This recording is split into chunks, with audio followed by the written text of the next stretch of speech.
नमस्कार, सगरमाथा प्राइम समाचारमा स्वागत छ। म प्रसन्न ढुङ्गाना। नमस्कार, म कुलचन्द्र विष्ट। सगरमाथा प्राइम समाचार सुरु गरौं प्रमुख समाचारबाट। कोरोनाका कारण पछिल्लो 24 घण्टामा 17 जनाको मृत्यु, 1497 जना संक्रमित, 457 जना निको भए। पहिरोमा पुरिएर स्याङ्जामा 10 जनाको मृत्यु, 1 घाइते। पाल्पामा 3 घर बगाउँदा 1 मृत्यु, 5 बेपत्ता। लगातारको वर्षाका कारण उद्धारमा समस्या। झापाको सुखानी शहीद स्मृति प्रतिष्ठानका रुखहरू काटिए। प्रदेश सांसदको संलग्नता रहेको स्थानीयको आरोप। वन कार्यालयबाट काटिएका रुख उठाउन रोक। कोरोना संक्रमणबाट विश्वभर मृत्यु हुनेको संख्या 9,82,700 नाग्यो। 3,21,44,000 र आइपिएलमा साबिक विजेता मुम्बईको पहिलो जित। कोलकाता नाइट राइडर्स 49 रनले पराजित। आज पंजाब र बेंगलोर बीच प्रतिस्पर्धा हुने।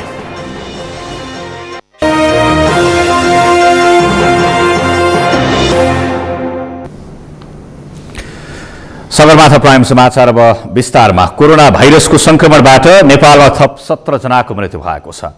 यो सँगै कोरोनाका कारण ज्यान गुमाउनेको कुल संख्या 453 पुगेको छ। त्यस्तै बितेको 24 घण्टामा 1497 जना कोरोना संक्रमित थपिएका छन्। 11,449 पीसीआर गरिएकोमा 513 महिला र 984 पुरुषमा संक्रमण देखिएको हो। एक रिपोर्ट। नेपालमा कोरोना भाइरस कोभिड-19 को संक्रमणबाट थप 17 जनाको मृत्यु भएको छ। स्वास्थ्य तथा जनसंख्या मन्त्रालयका अनुसार 5 महिला र 12 जना पुरुषको कोरोनाबाट मृत्यु भएको हो। मृत्यु हुनेमा मोरङकी 55 वर्षीय महिला, सुनसरीकी 81 वर्षीय महिला, धादिङकी 32 वर्षीय महिला रहेकी छन्। यस्तै भक्तपुरमा 73 वर्षीय महिला र 84 वर्षीय पुरुष, काठमाडौँमा 82 वर्षीय महिला र 75, 79 र 80 वर्षीय पुरुषको मृत्यु भएको छ। यस्तै झापामा 78 वर्षीय, धनुषामा 68 र 70 वर्षीय, रौतहटमा 65 वर्षीय, तनहुँमा 39 वर्षीय, दाङमा 39 वर्षीय, कपिलवस्तुमा 50 वर्षीय र नवलपरासीमा 55 वर्षीय पुरुषको कोरोनाबाट मृत्यु भएको हो। यो सँगै नेपालमा कोरोनाबाट मृत्यु हुनेको संख्या 453 पुगेको छ। नेपालमा आजको पीसीआर जम्मा 11,449 गरी जम्मा 9,55,923 परीक्षण भएको छ। गत 24 घण्टामा नयाँ संक्रमितको संख्या 1497 रहेको छ। क्वारेन्टाइनमा रहनुभएका व्यक्तिहरूको संख्या 6,565 रहेको छ। बिहिबार 1,497 जना कोरोना संक्रमित थपिएका छन्। 11,449 पीसीआर परीक्षण भएकोमा बिहिबार 513 महिला र 984 पुरुषमा संक्रमण देखिएको छ। यस्तै काठमाडौँमा 609, भक्तपुरमा 51 र ललितपुरमा 95 जनामा संक्रमण देखिएको छ। यसैगरी चितवनमा 137, मोरङमा 73, रूपन्देहीमा 86 जनामा संक्रमण देखिएको छ। त्यस्तै बिहिबार 457 जनाले कोरोना जितेर डिस्चार्ज भएका छन्। यो सँगै हालसम्म डिस्चार्ज हुनेको संख्या 50,411 पुगेको छ। कोभिड-19बाट संक्रमण मुक्त भई गत 24 घण्टामा डिस्चार्ज हुनेको संख्या 457 छ। आजसम्म डिस्चार्ज हुने जम्मा 50,411 हुनुहुन्छ। अहिले देशभर 18,437 सक्रिय संक्रमित रहेका छन्। संस्थागत आइसोलेसनमा हुनेको संख्या 8,614 रहेको छ भने होम आइसोलेसनमा 9,823 जना रहेका छन्।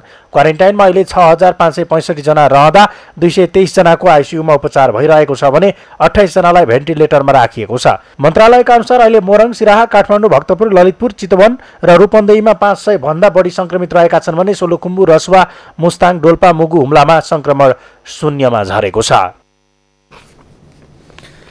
कोरोना संक्रमणको दर बढ्दै जाँदा पाल्पामा जडीबुटी सेवन गर्नेहरूको संख्या बढ्दै गएको छ। जडीबुटीको प्रयोगले शरीरमा रोग विरुद्धको प्रतिरोधी क्षमता बढाउन सहयोग गर्ने भएपछि सर्वसाधारणहरू जडीबुटीको प्रयोग गर्न थालेका हुन्। पाल्पाबाट किरण कौशलको रिपोर्ट। कोरोना संक्रमणको प्रतिरोधात्मक क्षमता बढाउने जडीबुटीको खोजीमा सर्वसाधारणहरू पाल्पाका वन जंगल धाउन थालेका छन्। जडीबुटीको प्रयोगबाट शरीरमा प्रतिरोधात्मक क्षमता वृद्धि हुने विश्वासमा खोजी थालिएको हो। पछिल्लो समय गुर्जो अर्थात् चिनीलहरो खोजी धेरैले गर्न थालेका छन्। तानसेन बजार आसपास र ग्रामीण क्षेत्रका बासिन्दाहरूमा गुर्जोको प्रयोग बढेको छ। तानसेन बसन्तपुरका हरिरावल 2-3 पटक गुज्रो खोज्न रानीमहल क्षेत्रको जंगल पुगेका छन्। रावलका परिवारले कोरोना संक्रमणको जोखिम बढ्दै गएपछि दिनहुँ बिहान गुर्जो पकाएर चिया जसरी खाने गरेको बताएका छन्। फाइदा थापाएर अहिले तानसेनदेखि हामी यो रानीमहल जाने बाटोको एउटा जंगलमा आएर यो लिएर गएर यो इम्युनिटी पावर बढाउने हुनाले दिनको यो एक बुढी औँठा जति आफूले पनि खाने र आफ्नो परिवारलाई पनि खुवाउने हिसाबले हामी यहाँ सबैजना आइएको छ। लामो समयदेखि गुज्रो सेवन गरेमा रुगाखोकी, ज्वरो, युरिक एसिड, जोर्नी, घुँडा दुख्ने जस्ता रोगहरू लाग्नबाट बच्न सकिने आयुर्वेद चिकित्सकहरूको भनाइ छ। जस्तै यसले चाहिँ नि विशेष गरी त अहिलेको यो स्थितिमा इम्युनिटी पावरलाई एकदम बुस्ट गर्ने काम गर्छ हैन। जस्तो इम्युनिटी पावर लस भइरहेको छ त्यसलाई बुस्टिङ गर्ने काम गर्छ। त्यसको साथसाथै यसले ज्वरलाई, त्यसपछि गएर आर्थराइटिसलाई जस्ता अन्य धेरै किसिमका जस्तै रक्तस्रावहरू हुन्छ त्यसको लागि ब्लडलाई चाहिँ रोक दिने काम गर्छ यसले भने। यसको चाहिँ नि एकदम औषधीय गुण, एकदम यो अमृतमय भएको कारणले यसको नामै चाहिँ अमृता रहेको छ। तानसेन बजार क्षेत्रका बासिन्दाहरू श्रीनगर वन र रानीमहल क्षेत्रमा रहेका वनहरूमा गुज्रोको खोजीमा पुग्ने गरेका छन्। जिल्ला आयुर्वेद स्वास्थ्य केन्द्रका अनुसार पछिल्लो समय आयुर्वेदमा विश्वास गर्ने संख्या बढेको देखिन्छ। गुर्जो बिहान खानाले स्वास्थ्यका लागि राम्रो भएको स्थानीयको दाबी छ। लाग्न त लाग्ला, कोरोनाहरू लाग्ला, तर पनि त्योसँग लड्ने क्षमता वृद्धि गर्छ। त्यसकारण यसलाई कम्तीमा पनि यति जति बिहान मजाले धुनुहोस् अनि त्यसलाई थिच्नुहोस् राम्रोसँग, अनि कुटेर पानीमा 2 गिलास पानीमा पकाएर 1 गिलास बनाउनुहोस्। बिहानको समयमा बिहानमा खाने गर्नुहोस्। यसले धेरै राम्रो फाइदा। जडीबुटीको सेवनले रोग प्रतिरोधी क्षमता बढाउने तथा यसको सेवनले खराब असर नगर्ने भएकाले गुर्जो लगायतका जडीबुटी सेवन गर्नेको संख्या बढ्दै गएको छ। सगरमाथा टेलिभिजनका लागि पाल्पाबाट किरण कौशलको रिपोर्ट। जथाभावी सडक खन्ने लहर चलेसँगै स्याङ्जाका धेरै बस्तीहरू पहिरोको जोखिममा परेका छन्। विकासको नाममा बिना इन्जिनियर सडक खन्दा आज एकै दिन 10 जनाको पहिरोले पुरिएर मृत्यु भएको छ। स्याङ्जामा बिहिबार बिहान गएको पहिरोमा परि एकै घरका 9 जना सहित 10 को मृत्यु भएको छ भने 1 जना घाइते भएका छन्। वालिङ नगरपालिका 14 तमादीका एकै घरका 9 जना र काली गण्डकी गाउँपालिका 4 गौतम डाँडाका 1 गरी 10 जनाको ज्यान गएको हो। पहिरोमा परि तमादीका 16 वर्षीय मनिषा नेपालीको भने जीवितै उद्धार गरिएको छ। उनको पोखरामा उपचार भइरहेको छ। पाल्पाको रम्भा गाउँपालिका 2 फोक्सिङकोटमा विरल वर्षासँगै आएको पहिरोले 3 घर बगाउँदा 1 जनाको मृत्यु भएको छ भने 5 जना बेपत्ता भएका छन्। फोक्सिङकोट बेलौजा टोलका होमबहादुर गाहा र मनबहादुर गाहाको घर बगाउँदा 5 जना बेपत्ता भएका छन् भने सुरुङ डाँडाका वीरबहादुर गाहाको घरमा पहिरो खस्दा उनका 27 वर्षीय श्रीमती मोतीसरा गाहाको मृत्यु भएको जिल्ला प्रहरी कार्यालय पाल्पाले जनाएको छ। मोतीसरालाई घरमै पुरिएको अवस्थामा स्थानीयवासी र प्रहरीले शव निकालेका हुन्। आज बिहान करिब 4 बजेतिर स्वास्थ्य चौकी नजिकै घरमाथिको डाँडाबाट खसेको पहिरोले होमबहादुर गाहासहित घरमा सुतिरहेका 5 जना बेपत्ता भएका हुन्। देशभर लगातार भएको वर्षाले जनजीवन प्रभावित भएको छ। निरन्तरको वर्षाका कारण पहाडमा पहिरो जाने, सडक अवरुद्ध हुने समस्या देखिएका छन्। यो वर्षको मनसुन अझै सक्रिय छ, तर देशभर औसतभन्दा बढी वर्षा भइसकेको मौसमविदले बताएका छन्। नेपालमा सामान्यतया जुन 10 मा पूर्वबाट भित्रने मनसुन सेप्टेम्बर 23 मा पश्चिमबाट बाहिरिन्छ, तर यो वर्षको मनसुन अझै सक्रिय रहेको छ। मनसुन कम्तीमा अझै हप्ता 10 दिन जारी रहने मौसमविदहरूको भनाइ छ। मनसुन अवधिमा नेपालमा औसत करिब 1500 मिलिमिटर पानी पर्ने गरेको जल तथा मौसम पूर्वानुमान महाशाखाले जनाएको छ। यो वर्ष 2 दिन ढिला गरी अर्थात् जुन 12 मा पूर्वबाट प्रवेश गरेको मनसुन लगातार सक्रिय रहेकाले औसतभन्दा धेरै वर्षा भएको हो। पछिल्ला केही वर्षदेखि मनसुन केही ढिला गरी भित्रिएर अझै ढिला गरी बाहिरिने गरेको छ। गत वर्ष अक्टोबर 12 मा मनसुन नेपालबाट बाहिरिएको थियो। मनसुन भित्रन पनि ढिला हुने र ढिलै गरी बाहिरिने गरेकाले विश्वव्यापी रूपमा भइरहेको जलवायु परिवर्तनको प्रभावका कारण मनसुनी चक्र नै प्रभावित भएको वा सरेको हुन सक्ने मौसमविदहरूको भनाइ छ। कोभिड-19 नियन्त्रण तथा रोकथामका लागि सरकारले गरेका कामको अनुगमन गर्न गठित संसदीय उपसमितिले प्रत्येक अस्पतालहरूमा नन कोभिड बिरामीहरूको सहज तरिकाले उपचारको व्यवस्था मिलाउन सुझाव दिएको छ। संसदको शिक्षा तथा स्वास्थ्य समिति अन्तर्गत कोभिड-19 का सन्दर्भमा सरकारले गरेका काम कारबाहीको अनुगमन गर्न गठित उपसमितिले यस्तो सुझाव दिएको हो। उपसमिति संयोजक जीवनराम श्रेष्ठले प्रतिवेदन बुझाउँदै कोभिड बाहेकका अन्य रोगका बिरामीहरूले सहज उपचार सेवा पाउन नसकेको बताउनु भयो। उपसमितिले पीसीआर रिपोर्ट तत्काल प्रदान गर्न देशभरिका प्रयोगशालालाई एकीकृत रूपमा समन्वय गर्न पनि सुझाव दिएको छ। यो कोभिड-19 को पीसीआर रिपोर्ट तुरन्त प्रदान गर्न देशभरिका परिपूरक ल्याबहरूलाई एकीकृत रूपमा समन्वय गर्नुपर्ने स्वास्थ्य सेवा विभागको ईडीसीटी मार्फत संक्रमितलाई पीसीआर रिपोर्ट छिटो छरितो रूपमा जानकारी गराउने प्रभावकारी संयन्त्र निर्माण गर्नुपर्ने, पीसीआर ल्याबको क्षमता अनुसार दक्ष जनशक्ति व्यवस्था गर्ने र पीसीआर मेसिनले पूरा समय काम गर्ने गरी सञ्चालन गर्नुपर्ने। उपसमितिले कोभिड अस्पतालहरूमा भेन्टिलेटर, आइसियु र दक्ष जनशक्तिको व्यवस्थापन गर्नुपर्ने सुझाव दिएको छ। कोभिड उपचारमा खटिने स्वास्थ्यकर्मी र चिकित्सकलाई जोखिम भत्ता छिटो उपलब्ध गराउनु पर्ने, स्वास्थ्यकर्मी संक्रमित भएर उपचार सेवा प्रभावित हुने अवस्थालाई मध्यनजर गर्दै वैकल्पिक स्वास्थ्यकर्मीको व्यवस्थापन गर्न पनि उपसमितिले सुझाव दिएको छ। त्यस्तै पाटन अस्पताल, वीर अस्पताल, त्रिवी शिक्षण अस्पताल, धुलीखेल अस्पतालले कोरोना भाइरस संक्रमितको उपचार गर्नुपर्दा आफ्नो नियमित आमदानी गुमाएकाले सरकारले अनुदान दिनुपर्ने पनि उपसमितिको सुझाव छ। त्यस्तै वीर अस्पतालमा बन्दी मृत्युको प्रकरणमा बोल्दै सांसदहरूले शवगृह व्यवस्थापनमा उचित ध्यान दिन आग्रह गर्दै 3 दिनमै शव सर्ने अवस्थामा कसरी पुग्यो भन्ने प्रश्नको जवाब दिनुपर्ने बताएका छन्।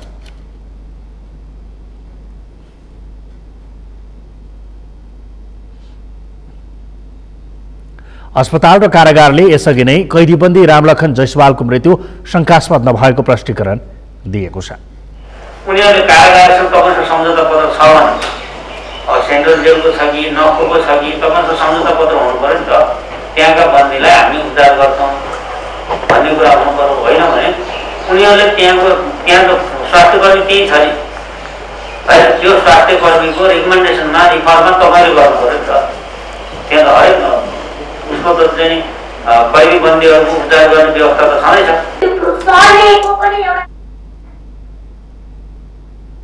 भरे अब हामी त यहाँ विज्ञ छैनौँ। हेर्नु, अर्कोले तपाईँलाई प्रश्न गरिदियो भने तपाईँहरूको त फेरि त्यही खालको उत्तर आउनु पर्यो नि, प्रोफेसनल ढङ्गले नै उत्तर आउनु पर्यो। त्यसमा काट्न सक्छ सक्दैन। म अहिले कन्फ्युजनमा छु। मैले थोरै पढेको आधारमा यसो हेरे आधारमा हो भन्न त मैले सक्दिनँ। त्यसैले गर्दाखेरि यो 2-3 दिनमै यो सिचुएसन बन्नुमा चाहिँ के को जिम्मेवार छ? सगरमाथा प्राइम समाचारमा पालो भएको छ विश्रामपछि। झापाको सुखानी शहीद स्मृति प्रतिष्ठानका रुखहरू काटिए, प्रदेश सांसदको संलग्नता रहेको स्थानीयको आरोप, काटिएका रुख उठाउन वन कार्यालयबाट रोक। अस्तव्यस्त रहेका बिजुलीका पोल र तारले धनगढी नगरमा उच्च जोखिम, विद्युत प्राधिकरण वितरण केन्द्र धनगढीको बेवास्ता। र नयाँ शैक्षिक सत्र सुरु भएको 6 महिना बित्दा पनि दार्चुलाका विद्यार्थीले पुस्तक पाएनन्, अर्धवार्षिक परीक्षा नजिकियो, विद्यार्थीहरू चिन्तित।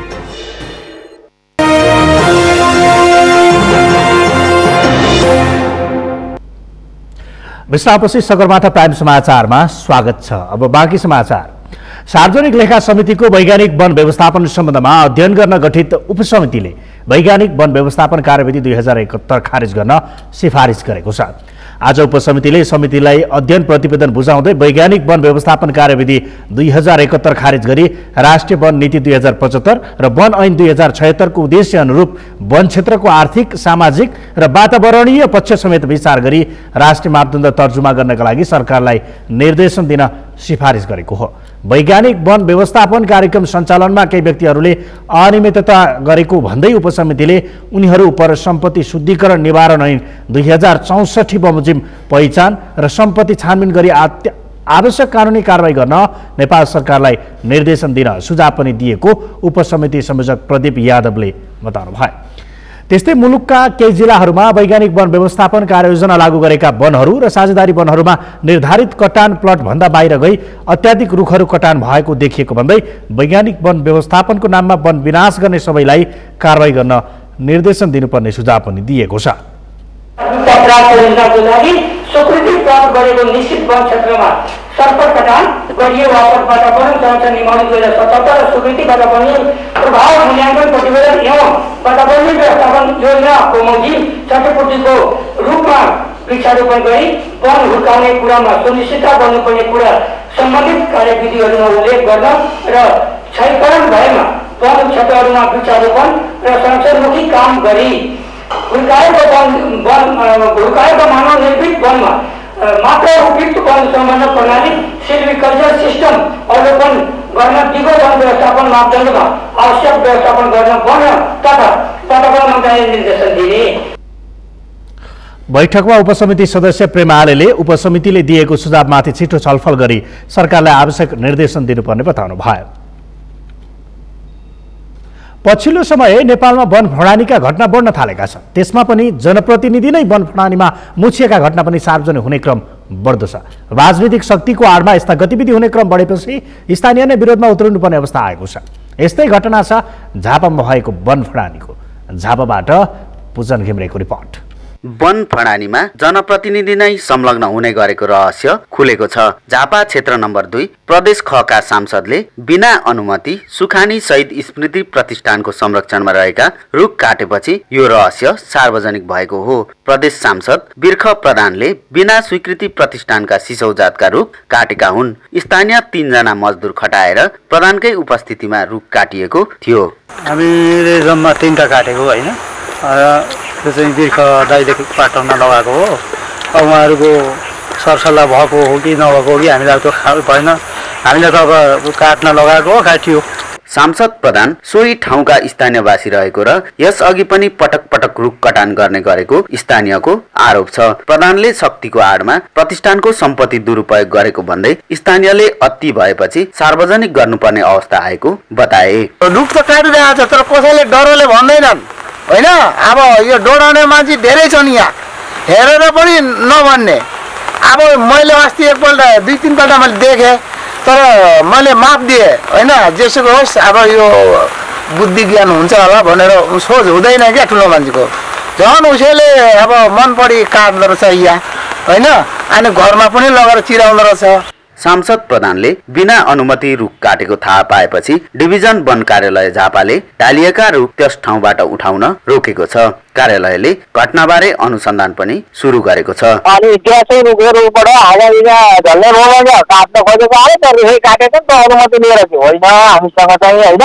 हजुर, त्यसले गर्दा अब हामीले चाहिँ सोध्दैछौँ अब के गरी काटेको हो भनेर हामी त्यहाँको प्रतिष्ठानलाई सोध्दैछौँ।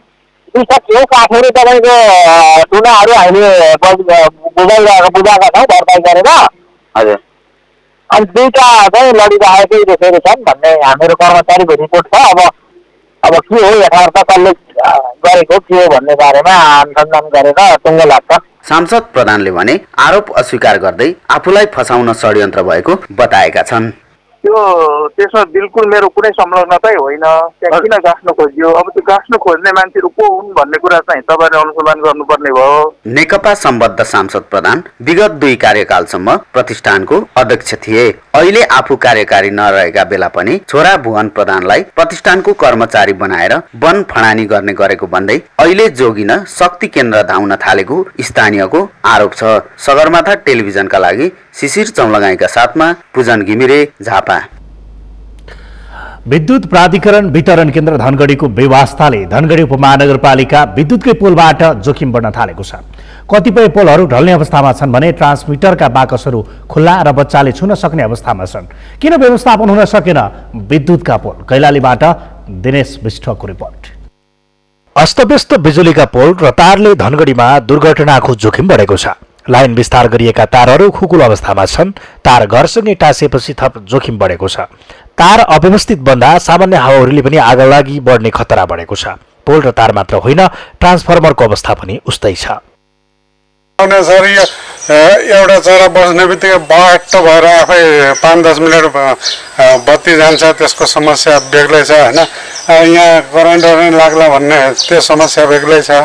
केटाकेटी यहाँनिर खेलिराखेका हुन्छन्, त्यो त कतिचोटि हामीले भनिसक्यौँ भन्ने कुराहरू त। यो अति नै अव्यवस्थित छ। यो एउटा ठुलै चोक हो तपाईँको होइन। यो धनगढी वार्ड नम्बर 3 को कालिका चोक हो। यहाँनिर चाहिँ तपाईँले अहिले पनि आएर हेर्नुभयो भने प्रत्यक्ष रूपमा नाङ्गो तार देख्न सक्नुहुन्छ, तारहरू जोडिएका देख्न सक्नुहुन्छ। यो बाटोको बिच चोकमा छ होइन। यस्तो समस्या पटक पटक विद्युत कार्यालय धनगढीलाई गराए पनि कसैले सुनवाई गरेको छैन। जुन हिसाबले तारहरूलाई तन्काउनु पर्ने थियो त्यो हिसाबले तारहरू तन्केका छैनन्। धनगढी उपमहानगरपालिका भित्र मात्र होइन कि हावाहुरीले जति ठाउँमा नोक्सान गरेको थियो यो जिल्लैभरि एकदमै सबै ठाउँमा लथालिङ छ। म त मेरो आफ्नो वडाको हिसाबले मैले चाहिँ यहाँका चाहिँ विद्युतका समस्या र यहाँ त तारहरू चाहिँ एकदम नजिक भएको अवस्था, ती तारहरू नजिक हुँदाखेरिमा एउटा सामान्य 250-300 ग्रामको चढा आएर त्यो तारमा बसेपछि त्यो चाहिँ ट्रान्समिटर पड्किने, तारहरूमा चाहिँ जोल्टिएर आगो लाग्ने, एकदमै दुर्घटना हुने सम्भावना एकदमै बढिरहेको अवस्था पनि छ। विद्युत प्राधिकरणले भने मर्मतको काम जारी रहेको दावी गरेको छ। प्राधिकरणले समस्या परेका ठाउँबारे जानकारी माग गरेको भन्दै मर्मत गर्नुपर्ने ठाउँ भए खबर गर्न स्थानीयलाई आग्रह गरेको छ। यदि कुनै लोकेसनमा कुनै अव्यवस्थित छ भने हामीलाई कुनै खबर आएको खण्डमा हामीले त्यसलाई मर्मत सम्मार पनि गराएका पनि छौँ र झुलेका तारहरू कतै झुलेका छन् भने होइन, कतै पोल बाङ्गिया छन् या कतै ढल्न थालेको स्थिति छ भने हामीलाई आएको खबर चाहिँ हामीले तुरन्तै मर्मत सम्मार गरेर होइन तुरन्त त्यसलाई सिधा गराउने हाम्रो मर्मत टोली नै त्यसमा स्पष्ट तरिकाले हाम्रो 2टा शिफ्टमा मर्मत टोली खटिएको छ। नेपाल विद्युत प्राधिकरण धनगढी वितरण केन्द्रले प्रत्येक वर्ष तार मर्मत गर्न लाखौं रकम खर्च गर्दै आएको छ। गत वर्ष मात्रै मर्मत सम्मारका नाममा 72 लाख छुट्याइएको थियो। त्यसको 80% रकम खर्च पनि भएको छ, तर अवस्थामा सुधार आएको छैन। त्यसैले सरकारवाला निकाय गम्भीर बन्न जरुरी छ, न कि राज्यको ढुकुटी कामका नाउँमा दुरुपयोग नहोस्। सगरमाथा टेलिभिजनका लागि कैलालीबाट दिनेश विष्टको रिपोर्ट। कपिलवस्तु सदरमुकाम तौलेहवा स्थित कारागारको नयाँ भवन बनेर सञ्चालनमा आए पनि कैदीबन्दीहरू पुरानै जीर्ण भवनमा बस्न बाध्य भएका छन्। नयाँ भवनको क्षमताभन्दा कैदीबन्दीको संख्या धेरै भएपछि पुरानै जीर्ण भवनमा खचाखच हुने गरी राखिएको हो। पुरानै जीर्ण भवनको ब्लक नम्बर 1 पुरै जीर्ण अवस्थामा रहेको छ।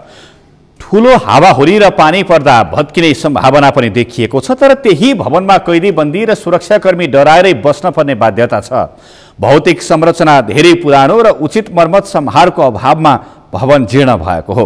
विक्रम सम्वत 1995 सालमा बनेको 82 वर्षको पुरानो ब्लक नम्बर 1 को बन्दीगृह भवन मर्मत नहुँदा जीर्ण बन्दै गएको कारागार जेलर राकेश पाण्डेले बताउनुभयो। समस्या भनेको तपाईको अब खानेपानीको समस्या छ। एउटा त्यो खानेपानीको जुन फ्लो अथवा एमाउन्ट हुनुपर्ने हो त्यो एमाउन्ट पर्याप्त मात्रामा छैन र त्यसले गर्दाखेरि तपाईको गर्मीयाममा चाहिँ पानीको लेभल तल जाने र कैदीबन्दीहरूलाई पर्याप्त मात्रामा चाहिँ त्यो पानी नहुने समस्या छ। र यसका अलावा चाहिँ अर्को समस्या भनेको त्यो शौचालयको अभाव पनि हो। कारागारको बाहिरी सुरक्षा पर्खालको पनि अवस्था दयनीय छ। भूकम्पले सुरक्षा पर्खाल र ब्लक नम्बर 1 बन्दीगृह भवनमा क्षति पुगेको थियो। हालसम्म आर्थिक अभावले कारागार प्रशासनले भवन मर्मत गर्न सकेको छैन। शैक्षिक सत्र सुरु भएको 6 महिना बितिसकेको छ। पढाइ सुचारू भएको भए अहिलेसम्म आधा पढाइ सकिसकेको हुन्थ्यो, तर दार्चुला जिल्ला सदरमुकाममा रहेको महेन्द्र नमुना माध्यमिक विद्यालयमा अध्ययनरत विद्यार्थीहरूले 6 महिना हुँदासम्म पनि पाठ्य पुस्तक पाउन सकेका छैनन्। दार्चुलाबाट रमेश खत्रीको रिपोर्ट। नयाँ शैक्षिक सत्र सुरु भएको 6 महिना बितिसक्दा पनि दार्चुलामा पाठ्य पुस्तक पुग्न सकेको छैन। माध्यमिक तहसम्म नेपाल सरकारले निशुल्क रूपमा पाठ्य पुस्तक उपलब्ध गराउने भनिएको भए पनि विद्यार्थीहरूको अर्धवार्षिक परीक्षा सञ्चालन हुने समयसम्म विद्यालयले पुस्तक उपलब्ध नगराउँदा विद्यार्थीहरू मर्कामा परेको अभिभावकहरूले बताएका छन्। भविष्य उज्जवल गर्ने गार्जियन विद्यालय हो। विद्यालयलाई आपत्ति भएको होला, अन्याय भएको छ। यो प्रकृतिले गरेको हो, न विद्यालयको गल्ती हो न विद्यार्थीको गल्ती हो। यसमा कसैलाई दोष छैन। त्यसकारण मलाई लाग्छ विद्यार्थीहरूले जुन किताबबाट वञ्चित भएर 6 महिनासम्म आफ्नो नयाँ किताब त रहरले पनि पल्टाउँथे नि उनीहरू। किताब देख्नु भएको छैन, किताब नगाइदिनु भएको भए किताब हेर्थे होला। कुनै पढ्ने इच्छुक विद्यार्थीले त हेर्थे होला। देशभर कोरोना संक्रमणका कारण विद्यार्थीहरू विद्यालय जान नपाएको बेला समयमै पाठ्य पुस्तक पाउन नसक्दा सो अध्ययनमा समेत असर परेको छ। जुन 4-5 वटा परिवेश विधिहरू प्रयोग गरेर सहजीकरण गर्ने भन्ने ढङ्गले गरिएको छ। अहिले स्थानीय सरकारले पनि तपाईँको योजना ल्याउनुहोस् भन्ने त्यसरी भनिरहेको छ। हामीले योजना पेश गर्दा यो भोलिको अवस्थालाई पनि मध्यनजर गरेर हामीले त्यो योजना पेश गर्ने भन्ने सन्देश दिनुहुन्छ।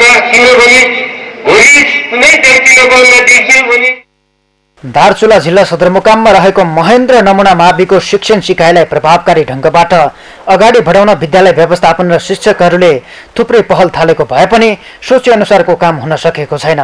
गुणस्तरीय शिक्षाका लागि अभियान चलिरहँदा पनि प्राकृतिक विपत्तिले शिक्षण सिकाइमा समस्या भएको विद्यालयको भनाइ छ।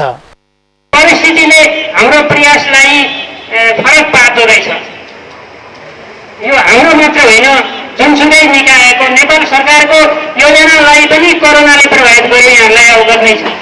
यी सबै तरिकाहरूमा प्रयास गर्यौँ तर प्रभावकारी कुनै पनि नदेखिया हुनाले यो विकल्प अन्तिम विकल्प सबैको लागि पहुँच हुने अन्तिम विकल्प हामीले महसुस गरेर यो यहाँको समस्या हामीले निवेदन गरेका थियौँ। विद्यालय व्यवस्थापन समिति र शिक्षक अभिभावक संघले विद्यालयको शैक्षिक विकासमा काम गरिरहेको भए पनि सदरमुकाममै रहेको विद्यालयमा 6 महिना बितिसक्दासम्म पनि पाठ्यपुस्तक पुग्न सकेको छैन भने अन्य विद्यालयको अवस्था कस्तो होला सहजै अनुमान लगाउन सकिन्छ। सगरमाथा टेलिभिजनका लागि धारचुलाबाट रमेश खत्रीको रिपोर्ट। नेपाल केबल टेलिभिजन व्यवसायी महासंघले ओटीटी मोबाइल एप्समा आधारित टेलिभिजन प्रसारण बन्द गराउन माग गरेका छन्। महासंघका पदाधिकारीहरूले आज सूचना तथा संचार मन्त्रालय, सूचना प्रविधि विभाग र संसदको विकास तथा प्रविधि समितिमा ज्ञापन पत्र बुझाउँदै नेपालमा ओटीटी मोबाइल एप्सबाट हुने टेलिभिजन प्रसारण बन्द गराउन माग गरेका हुन्। नेपालमा ओटीटी मोबाइल एप्स मार्फत प्रभु टिभी र नेट टिभीले टेलिभिजन प्रसारण गर्दै आएका छन्।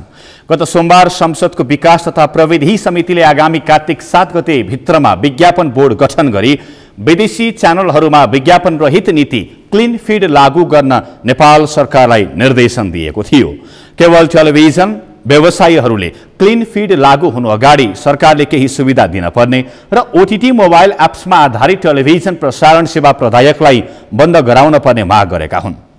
केबल टिभी गरिरहेका छौँ त्यसमा चाहिँ अब क्लिन फिड लाग्दैछ भने त्यहाँ सर्टेन चिजहरू तपाईँको गाह्रो अप्ठ्यारा चिजहरूलाई तपाईँले कहाँ सहजीकरण गरिदिनुपर्ने हुन्छ र स्पेसली हामीलाई हाम्रो टिभी अहिले सबैभन्दा ठुलो चाहिँ मारमा चाहिँ हामीले चाहिँ जुन अनलाइसेन्स तपाईँको चाहिँ विदेशी ओटीटी एप्स र नेपाली ओटीटी एप्सहरूले चाहिँ जुन तपाईँको चाहिँ अत्याधिक रूपमा चाहिँ हाम्रो टिभीको बिजनेसलाई धराशायी बनाउने स्थिति पुगेको छ त्यो सबै चिजलाई चाहिँ तपाईँ यदि त्यो कानुनमा छ भने तपाईँहरूले कानुनलाई पालन गरेर आऊ भन्नु पर्यो, होइन भने ती कानुनमा छैन भने तत्काल तपाईँले बन्द गर्नु पर्यो।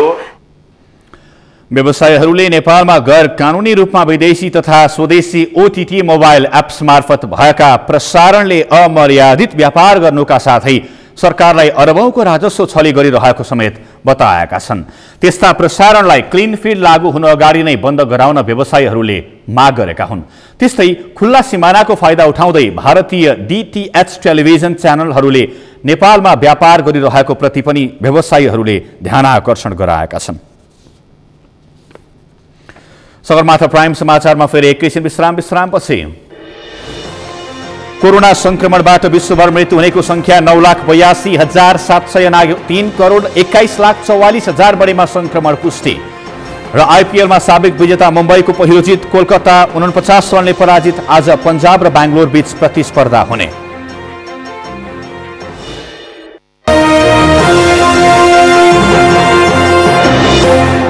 अब पालो अर्थ समाचारको। अर्थ समाचारका प्रायोजक हो आफ्नो विश्वास हो त्रिशक्ति सिमेन्ट। नेपालमा चिया उत्पादन सुरु भएको 157 वर्षपछि अन्तर्राष्ट्रिय बजार प्रवर्धनका लागि नेपाली अर्थोडक्स चियाको ट्रेडमार्क सुरु भएको छ। इलाममा कृषि तथा पशुपक्षी विकास मन्त्री घनश्याम भुसालले 12 चिया उद्यमीलाई Nepal tea quality firm Himalaya trademark हस्तान्तरण गरेर ट्रेडमार्क कार्यान्वयन सुरु गरेका हुन्। इलामबाट बिनु खड्काको रिपोर्ट। नेपालमा चिया उत्पादन सुरु भएको लामो समयपछि आफ्नै ट्रेडमार्क कार्यान्वयन सुरु भएको छ। कृषि तथा पशुपक्षी विकास मन्त्री घनश्याम भुसालले इलामको सूर्योदय नगरपालिकामा 12 चिया उद्यमीलाई Nepal tea quality firm Himalaya trademark हस्तान्तरण गरेर कार्यान्वयनको शुभारम्भ गरेका हुन्। नेपाली अर्थोडक्स चियालाई प्रवर्धन गर्दै स्वदेशी तथा विदेशी उपभोक्तालाई नेपाली चियाप्रति आकर्षण बढाउन ट्रेडमार्क कार्यान्वयन सुरु गरिएको हो। अन्तर्राष्ट्रिय बजारीकरण गर्नको लागि, क्वालिटी प्रोडक्सन गर्नको लागि र क्वालिटी प्रोडक्सनबाट अन्तर्राष्ट्रिय बजारीकरण गर्दै इन्कम जेनेरेसन, पोभर्टी रिडक्सन र इम्प्लोइमेन्ट जेनेरेसनको लागि एउटा कोसे ढुङ्गा चियाले साबित गर्नेछ भन्ने उद्देश्यका साथ आज यो कार्यक्रम सञ्चालन गरेको।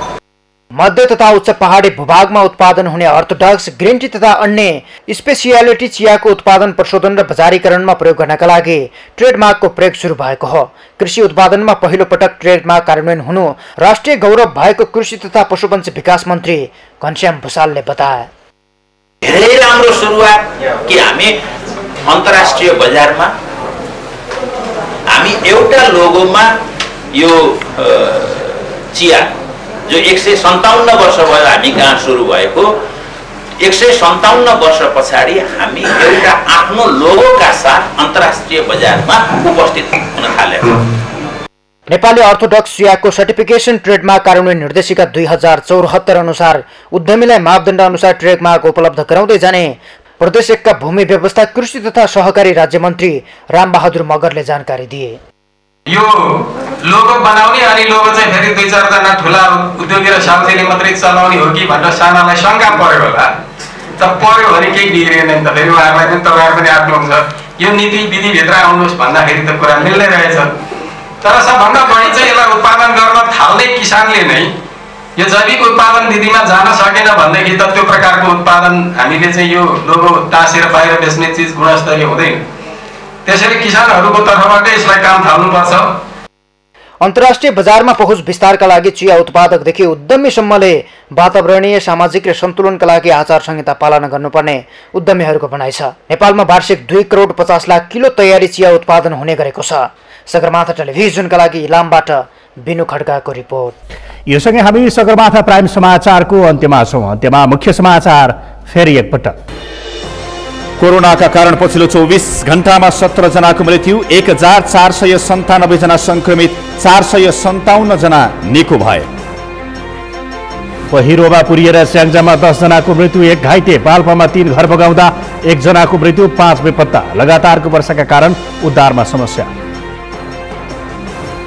झापाको सुखानी शहीद स्मृति प्रतिष्ठानका रुखहरू काटिए, प्रदेश सांसदको संलग्नता रहेको स्थानीयको आरोप, काटिएका रुख उठाउन वन कार्यालयबाट रोक।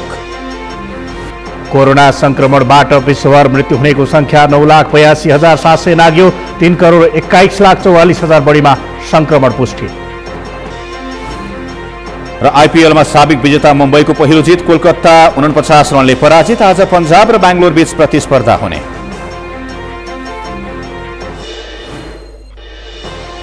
हवस् त, सगरमाथा प्राइम समाचार अहिलेलाई सकियो। तपाईँ समाचार बुलेटिनका साथै सगरमाथा टेलिभिजनका सम्पूर्ण कार्यक्रम www.sagarmatha.tv मा पनि पढ्न र हेर्न सक्नुहुनेछ। साथै युट्युबमा youtube.com/sagarmatha TV नेपालमा हेर्न सक्नुहुनेछ। साथै तपाईँ हामीलाई फेसबुकमा पनि facebook.com/stv नेपालमा फलो गर्न सक्नुहुनेछ। समाचारको शिखर नेपाल गौरव नेपालको पहिलो न्युज च्यानल सगरमाथा टेलिभिजन हेर्दै गर्नुहोला। नमस्कार।